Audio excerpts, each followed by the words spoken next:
Une intervention de Christophe Reville. Bonsoir Monsieur le Président, est-ce que vous m'entendez bien? Les liaisons commencent à être un peu fatiguées, j'ai l'impression. Parfaitement bien. Super. Bonsoir chers collègues, merci Monsieur le Vice-président. Alors comme pour le plan climat tout à l'heure, on ne peut être évidemment que pour le grand principe. L'objectif de notre schéma directeur est louable et les bilans sont encourageants. L'objectif final est évidemment partagé, je pense, par tous ici. On peut juste regretter au passage que des actions plus coercitives ne soient pas mises en place pour ceux qui, en début de chaîne, en amont, produisent ces futurs déchets. Et je pense notamment aux emballages et autres surconditionnements. Malheureusement, cette question n'est pas du ressort de notre hémicycle. Notre objectif ici est de réduire de 20% la quantité de déchets produites par habitant.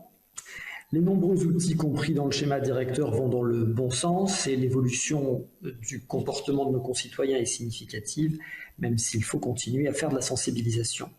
Toutefois, je voudrais attirer une nouvelle fois l'attention de notre Conseil sur ce que j'appelle les chiffres masqués. J'ai bien compris la différence entre les déchets amont et les déchets aval. Je m'explique sur cette notion de chiffres masqués. Notre objectif est de réduire la production de déchets, la production.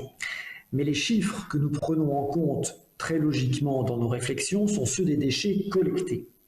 Et il y a donc entre les deux toute une part de déchets produits qui échappent à nos calculs. Ce sont évidemment ceux qui sont abandonnés dans la nature. Je parle des déchets sauvages, je parle sans doute de centaines de tonnes de déchets qui sont abandonnés.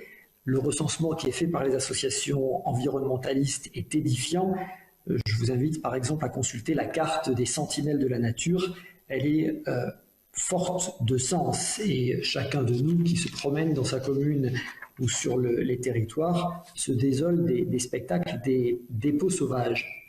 Sur le terrain, je peux par exemple aussi vous inciter à aller juste devant le portail de notre station Aquapol pour constater qu'une véritable décharge à ciel ouvert s'y est installée, à quelques mètres de cet équipement métropolitain qui fait pourtant notre fierté.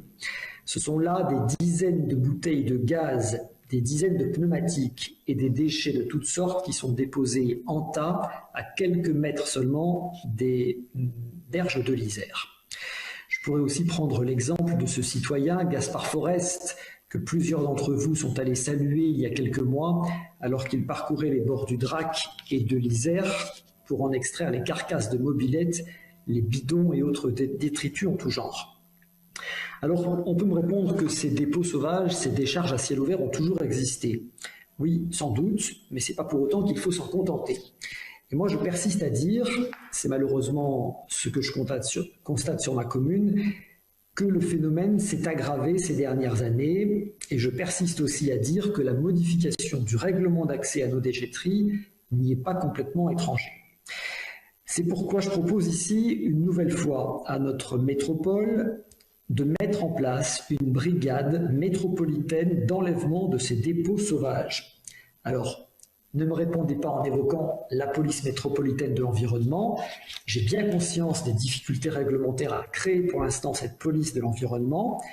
Je suis sûr par ailleurs que toutes nos polices municipales font tout le travail qu'elles peuvent pour traquer les délinquants de l'environnement, qu'il faut d'ailleurs au passage punir sans aucune mansuétude.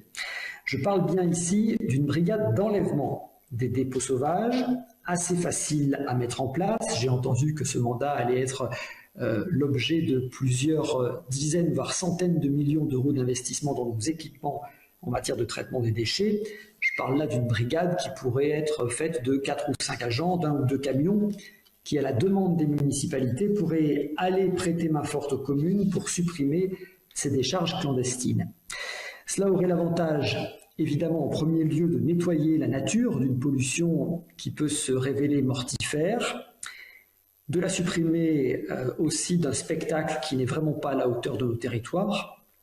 Et puis cela aurait aussi l'avantage, en second lieu, de nous permettre de baser nos réflexions sur des chiffres plus réalistes qui ne masqueraient pas ces déchets sauvages qui, échappant à nos statistiques, rendent le bilan plus vertueux qu'il n'est en réalité.